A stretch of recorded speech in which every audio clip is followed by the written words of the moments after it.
Good afternoon, everybody, and welcome to the Israel Brief, brought to you by Lay of the Land.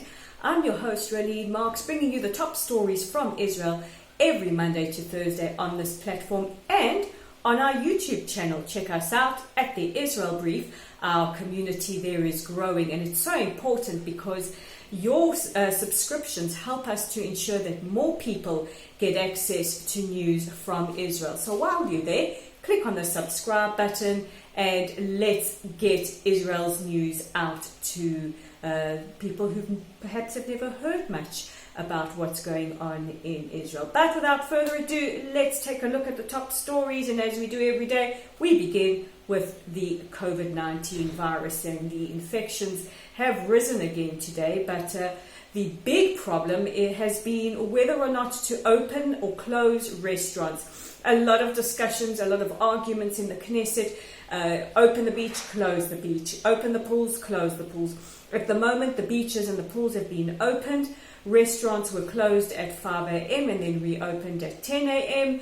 And the culture minister saying to the health minister that closing restaurants shouldn't even be on the agenda. So a big, what we call here in Israel, balagan over restrictions, but let's see how we proceed. The problem is that many restaurant owners feel, and the majority of people agree, that they will not survive economically if the restaurants are kept closed. Also today, the nurses' strike ending, which is very, very good because we have seen an increase in the amount of infections and we need as much help as possible in the healthcare system. And yesterday, Israel announcing that the borders will be closed to foreign visitors at least until the 1st of September. So let's take a look at the stats before we move on to other big stories. And since the start of the global pandemic, Israel has seen 52,687 people infected with COVID-19, with 422 fatalities. At the moment, 29,883 people are positive and 260 in serious condition, and 22,382 people have made full recoveries. In another big story, first of all, breaking news just within the last hour or so, the terrorist responsible for the murder of Ari Ful, that many of us are familiar with, having worked in Israel advocacy, has been sentenced to life in prison. And the other big story today is the Dutch foreign minister admitting to Parliament that the Netherlands is partially responsible for paying the salaries for the two terrorists that killed Irina Schnerb towards the end of last year. She was killed, I think it was around about August time, when she was hiking with her father and her brother.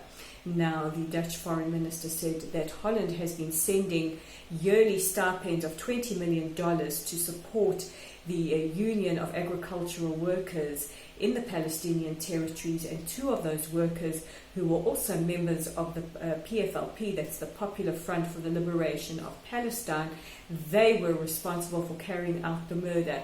So in effect, Holland contributed to the pay-for-slay economy of terror, which pays terrorists salaries. And as of now, Holland has formally suspended any stipends to the Union of Agricultural Workers.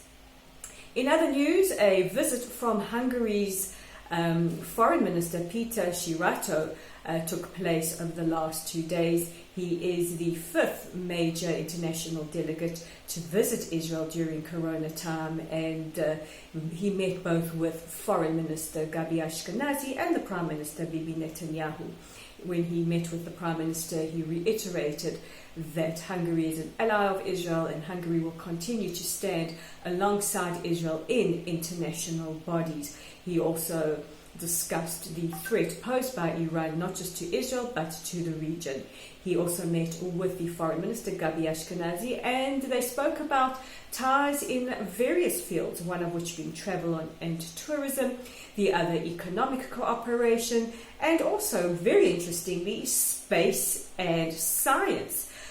Could this be the future of a space race for the Hungarians? We spoke about the UAE yesterday, and we already are a part of that very exclusive club of countries that have gone into space. So who knows what the future holds? To infinity and beyond, as we say. So those are the top stories making headlines in Israel. Don't forget to check out our original content on our website at www.layoftheland.online. Join our growing Facebook community at Lottle Site. Give us a like or a follow. We are on Twitter at layoftheland5. That's layoftheland5, the number. And as mentioned before, our YouTube channel at the Israel Brief. Click on that big red subscribe button. So from a very, very, very hot Israel, I'm Renee Marks with the Israel Brief. We'll chat again tomorrow.